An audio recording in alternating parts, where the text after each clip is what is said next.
Hello दोस्तों। कुछ लोग दूसरों को मैग्नेट के जैसे अट्रैक्ट करते हैं और ज्यादातर लोगों की पसंद बन जाते हैं, पर कुछ लोगों को ऐसे इग्नोर किया जाता है जैसे वो किसी को दिखाई नहीं देते। इग्नोर करने वाले इंसानों को दो कैटेगरी में डिवाइड किया गया है। पहली कैटेगरी में वो लोग आते हैं जिनके पास एक सही वजह है आपको इग्नोर करने की, इनको हम कहेंगे पीपल विद वैलिड रीजन। और दूसरी कैटेगरी में वो लोग आते हैं जिनके पास सही वजह नहीं है आपको इग्नोर करने के लिए, इनको हम बोलेंगे people with invalid reason. For example, आपने किसी के बारे में बहुत बुरा बोल दिया, उसकी इंसल्ट कर दी, उसके बाद से वो इंसान आपको इग्नोर करता है, आपसे बात नहीं करता, तो ये इंसान पहली कैटेगरी में आएगा क्योंकि इसके पास सही वजह है आपको इग्नोर करने के लिए, और वो वजह है आपका उनको इंसल्ट करना। तो इंसल्ट से बचने के लिए आपसे दूर रहते हैं, आपको इग्नोर करते हैं। इससे अलग दूसरा एग्जाम्पल, आप बहुत सुंदर हो और आपके आसपास की लड़कियां या लड़के आप पर मरते हैं, इस वजह से आपसे नफरत करने वाला या आपको इग्नोर करने वाला इंसान सेकंड कैटेगरी में आएगा क्योंकि उसके पास सही वजह नहीं है आपको इग्नोर करने के लिए या आपसे नफरत करने के लिए। इस वीडियो में हम इन लोगों के बारे में बात नहीं करेंगे क्योंकि सेकंड कैटेगरी में आने वाले इंसान को खुश रखना बहुत बहुत मुश्किल है। इन लोगों से अच्छी दोस्ती करने के लिए आपको इनकी सोच को बदलना होगा, और मैं मानता हूँ दूसरे को बदलने से ज्यादा खुद को बदलना आसान है। और यही नहीं, सेकंड कैटेगरी में आने वाला हर एक इंसान आपके लिए बहुत ज्यादा मुसीबत का कारण बन सकता है क्योंकि वो आपसे नफरत करता है, इस वजह से वो आपके लिए मुश्किलें पैदा करने की कोशिश करेगा। तो इसलिए सेकंड कैटेगरी में आने वाले हर एक इंसान से दूर रहें। और बात करें पहली कैटेगरी के लोगों की, मैं आपको बताने वाला हूँ 8 वैलिड रीजन जिनकी वजह से वो आपको इग्नोर करते हैं, और साथ ही साथ ये भी बताता रहूंगा कि क्या करना है ताकि वो आगे से आपको इग्नोर ना करें और आपके अच्छे दोस्त बन जाएं और आप सब खुश रहो एक दूसरे के साथ। और सबसे आखिर में आप जानेंगे कि किस तरह के लोगों को आपको इग्नोर करना चाहिए। तो बिना देरी के रीजन नंबर 1 में आपको एक स्टोरी की हेल्प से समझाता हूँ। एक गाँव में एक इंसान था जिसकी इच्छा थी कि सब लोग उसको बहुत ज्यादा पढ़ा लिखा ज्ञानी समझे, और अपनी इस इच्छा को पूरा करने के लिए वो दूसरों के सामने बहुत ज्यादा दिखावा करता था अपने ज्ञानी होने का। मासूम गाँव वाले उसके दिखने और बोलने के अंदाज से उसको बहुत पढ़ा लिखा समझने लगे और सारा पढ़ाई लिखाई का काम उसके पास लाने लगे करवाने के लिए। एक रोज एक किसान उसके पास आया इंग्लिश में लेटर लिखवाने के लिए। उसने लेटर लिखा और कुछ शब्दों में स्पेलिंग मिस्टेक कर दी जिनको एक दूसरे पढ़े लिखे इंसान ने नोटिस कर लिया। जब लेटर लिखने वाले इंसान को बताया गया कि उसने कुछ स्पेलिंग मिस्टेक कर रखी है कुछ शब्दों में, ये सुनते ही वो डर गया और सोचने लगा अगर सबको पता चल गया मैंने गलती की है तो ये लोग मुझे इतनी रिस्पेक्ट नहीं देंगे और सबसे ज्यादा पढ़ा लिखा भी नहीं समझेंगे। अपना ये रुतबा बचाने के लिए वो झूठ बोलने लगा और कहने लगा नहीं, जो मैंने लिखा है वही सही है। और इस बात पर वहाँ बहस शुरू हो गई। धीरे धीरे आसपास के लोग जमा होने लगे। जिसने लेटर लिखा और जिसने लेटर में गलती ढूंढी, उन दोनों के गुरुजी एक ही थे। फैसला करवाने के लिए सब लोग गुरुजी के पास चले गए, जहाँ पर दूसरे आदमी ने भी अपना लेटर लिखा। दोनों लेटर गुरुजी को दिखाए गए। गुरुजी ने दोनों लेटर्स को पढ़ने के बाद कहा कि इनमें से ये वाला लेटर सही लिखा गया है और इस वाले लेटर में बहुत ज्यादा स्पेलिंग मिस्टेक की है, यानी गलत लिखा गया है। इससे पहले कोई कुछ कहता, पहला इंसान जिसने लेटर में मिस्टेक की थी वो सही लेटर को अपना लेटर बताने लगा। आसपास के लोग जो साथ आए थे वो पहले इंसान पर गुस्सा होने लगे क्योंकि वो जानते थे कौन सा लेटर किसने लिखा है, और सही लेटर दूसरे इंसान ने लिखा था जिसने बताया था कि इस लेटर में मिस्टेक है। पहले इंसान पर गुस्सा होने के बाद वो सब लोग अपने घर चले गए और कभी उससे बात नहीं की। गाइज, आपको लग रहा होगा सिर्फ लेटर में मिस्टेक करने पर उसने अपनी रिस्पेक्ट और रुतबा खो दिया। नहीं दोस्तों, असली वजह ये नहीं थी। असली वजह थी उसका डर, कमजोरी, जिसकी वजह से उसने अपनी गलती एक्सेप्ट नहीं करी, अपनी गलती नहीं मानी। वो शुरू से जानता था कि उससे गलती हुई है पर वो झूठ बोलता रहा उस गलती को छुपाने के लिए। इसी वजह से आसपास के लोगों ने उससे बात करना बंद कर दिया था। अगर वो अपनी गलती मान लेता तो बात इतनी आगे बढ़ती ही नहीं, वहीं पर खत्म हो जाती। So guys, reason number 1, you never accept your mistake. आप अपनी गलतियां एक्सेप्ट नहीं करते, आखिर तक उनको छिपाने के लिए मेहनत करते रहते हो। ओके गाइज, अब दूसरी वजह जानते हैं।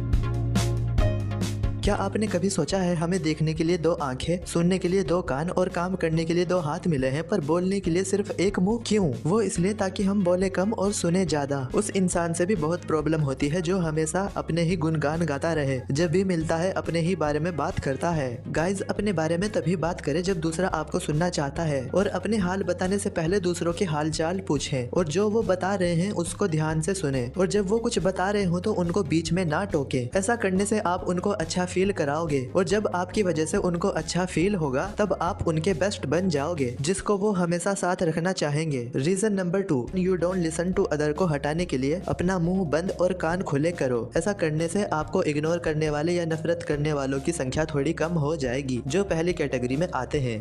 आसपास के लोगों के बारे में आप किस तरह की सोच रखते हैं, इस पर ध्यान दिया है कभी? ऐसे लोगों को ज्यादा पसंद किया जाता है जिनकी वजह से माहौल पॉजिटिव बने, ऐसे लोगों को नहीं जो दूसरों को क्रिटिसाइज करके माहौल को नेगेटिव बना दे। Reason number 3, you criticize too much. इस रीजन को हटाने के लिए आपको समझना होगा कि कभी कभी चुप रहना चाहिए ताकि दूसरे लोगों को भी मौका मिले अपने मोमेंट जीने और अपनी चीजों के साथ खुश रहने के लिए। अगर किसी की बुराई की वजह से आपका नुकसान हो रहा है या आपको हर्ट हो रहा है तो आप इस बारे में उनसे बात करें और अपनी प्रॉब्लम को सॉल्व करें। किसी को नीचा दिखाने की कोशिश मत करें। जिस तरह के टॉपिक आप अपने दोस्तों के साथ शेयर करते हैं, डिस्कस करते हैं, उनकी वजह से वो आपको जज कर सकते हैं और ये भी डिसाइड कर सकते हैं कि आप किस तरह के इंसान हो।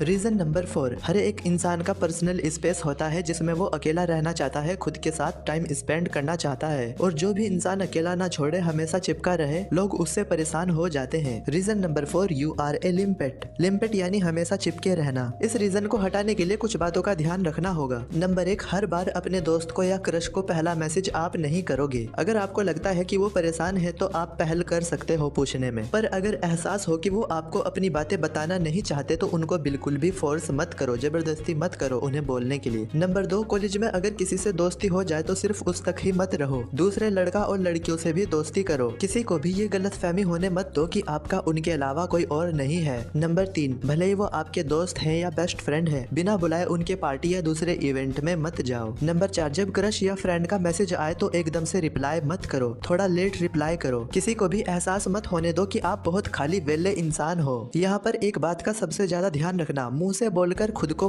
बिजी इंसान साबित करने की कोशिश मत करना। कभी तुम दूसरों से कहने लग जाओ, यार मैं तो बहुत बिजी इंसान हूँ, टाइम तो है ही नहीं मेरे पास। प्लीज ऐसा कुछ मत कहना, वरना आपके आसपास के लोग समझ जाएंगे कि आप शो ऑफ कर रहे हो। जब तुम्हारा दोस्त ये कहे कि तुम मेरा कॉल या मैसेज का भी रिप्लाई नहीं कर रहे, कहाँ पर बिजी हो, तब तुम उनको बताओ कि तुम कहाँ पर बिजी थे। ऐसा नहीं होना चाहिए कि आप कह दो कि भाई मेरे पास टाइम नहीं है तेरे से बात करने का। ऐसा कहने से आप उनको हर्ट कर दोगे, फिर वो आपसे बात नहीं करेंगे दोबारा। जब आपका दोस्त कहे कि तुमने मेरा कॉल पिक नहीं किया और मैसेज का भी रिप्लाई नहीं किया, क्या तुम बहुत बिजी हो, तो तुम उसको बताओ कि कहाँ पर बिजी थे, कोई ना कोई रीजन दो। ऐसा नहीं होना चाहिए कि वो समझे कि तुमने जानबूझकर उसका कॉल नहीं रिसीव किया। ऐसा करने से तुम उसको दुखी कर दोगे, हर्ट कर दोगे और फिर वो दोबारा तुमसे बात नहीं करेगा।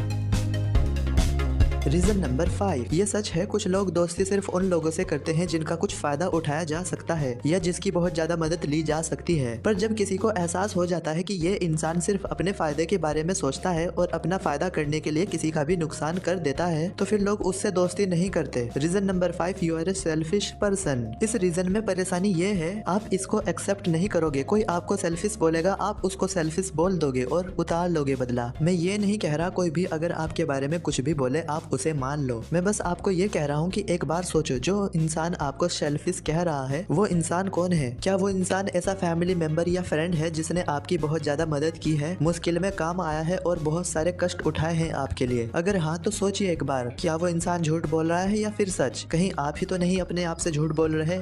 रीजन नंबर 6, सभी की जिंदगी में कोई ना कोई समस्या होती है और कुछ लोगों को अपनी समस्या सबसे ज्यादा बड़ी लगती है। ऐसे में वो लोग ढूंढते हैं सुकून और चैन, जिसके लिए वो किसी फ्रेंड से बात करते हैं। एक बार को ऐसे लोगों को भी झेला जा सकता है, पर वो लोग जिनको हर चीज के साथ कुछ ना कुछ प्रॉब्लम दिखती ही है, उनको झेलना बहुत मुश्किल है। मैं बात कर रहा हूँ ऐसे लोगों की जिनकी समस्या सुनने के बाद उनको आप कोई सोल्यूशन दो, समाधान दो, तो वो उनमें भी कोई ना कोई प्रॉब्लम निकाल देते हैं। ऐसे लोगों से सब बचना चाहते हैं क्योंकि ये लोग मूड और टाइम दोनों खराब कर देते हैं एक साथ। अगर आपने भी किसी को reason number 6, you are the king of negativity दिया है तो इसको चेंज करो। अब से जो भी इंसान आपकी परेशानी सुनने के बाद आपको कोई सोल्यूशन, समाधान दे और वो समाधान किसी काम का ना हो या हेल्पफुल ना हो, तो सिचुएशन बताने से पहले आप उनको थैंक यू बोलो, ताकि उनको ये ना लगे कि उनकी मेहनत आप पर वेस्ट हो रही है। और फिर उसके बाद ये नेगेटिविटी चालू मत रखना, कुछ फनी सा कह देना ताकि जाते हुए आपके दोस्त का मूड ठीक हो जाए जो आपकी प्रॉब्लम सुनने के बाद खराब हुआ था। रीजन नंबर 7, ऐसी कौन सी चीज है जिसकी वजह से बाबू सोना के बीच ब्रेकअप, हस्बैंड वाइफ का डिवोर्स और बिजनेस पार्टनरशिप टूट जाती है? Reason number 7, you are dishonest. झूठ किसी को पसंद नहीं, उन लोगों को भी नहीं जो जन्म देने वाले माँ बाप को हर रोज धोखा देते हैं। जब कोई हमारा बहुत अच्छा दोस्त है यानी हमारे साथ बहुत सच्चा है, तो हमें भी उनके साथ सच्चा रहना चाहिए। ट्राई करेगी आपके झूठ बोलने की वजह से किसी का नुकसान ना हो और किसी का दिल ना दुखे। और अगर दिल दुख रहा है तो मत पूछो कि वो आपसे नफरत क्यों करते हैं और क्यों आपको इग्नोर करते हैं। Reason number 8, you are rude. अगर आप ऐसे इंसान हो जो हर रोज किसी न किसी की इंसल्ट करता है, उनके बारे में पर्सनल कमेंट करता है, तो आपको ये सब बंद करना होगा। मैं समझता हूँ कुछ सिचुएशन ऐसी आ जाती है जब आप दूसरों से एग्री नहीं करते किसी बात पर, जिसकी वजह से आपको गुस्सा आ जाता है, पर इसका मतलब ये नहीं कि आप उस बहसबाजी को पर्सनल दुश्मनी में बदल लो। तो गाइज अब मैं आपको बताता हूँ किस तरह के लोगों को आपको इग्नोर करना चाहिए। 8 तरह के लोगों को आपको इग्नोर करना चाहिए और वो 8 तरह के लोग ये हैं। अब आप सोच रहे होंगे ये तो वही 8 रीजन है जिनकी वजह से दूसरे लोग हमें इग्नोर करते हैं। सही सोच रहे हो, ये 8 बातें जिसमें होती हैं वो मूड और टाइम दोनों ही खराब करता है। और अपने सपनों को साकार करने के लिए और सफलता हासिल करने के लिए जरूरी है कि आपके पास ज्यादा से ज्यादा टाइम हो। तो अपने कीमती टाइम को फालतू लोगों पर वेस्ट मत करें। हमेशा अच्छा फील करो और मोटिवेट रहो ताकि आप अपने गोल पर फोकस रहो। जिंदगी में जो आपको चाहिए आप उसको हासिल करने के लिए सही राह पर चलते रहो। जब ये 8 बातें आपके अंदर थी, आपको इग्नोर किया गया ताकि दूसरे लोग आपकी बुरी आदत से दूर रहें, पर आपका भी तो बचना जरूरी है दूसरों की बुरी आदत से। गाइज अपना कीमती समय उसे ही दें जिसको उसकी बहुत ज्यादा जरूरत हो। लास्ट में बस यही कहूंगा, अगर आपने अभी तक इस चैनल को सब्सक्राइब नहीं किया तो सब्सक्राइब कर लीजिए और उसके बाद बेल आइकन को दबाएं और ऑल नोटिफिकेशन को सेलेक्ट करें ताकि इस तरह की वीडियोस आपको आगे भी मिलती रहे। वीडियो पसंद आया हो तो इसको लाइक कीजिए और कमेंट बॉक्स में मुझे बताएं किस तरह के लोगों को आप पसंद करते हैं और किस तरह के लोगों को आप पसंद नहीं करते। और आपने मुझे अपना कीमती समय दिया, इसके लिए बहुत बहुत शुक्रिया। Happy and piece.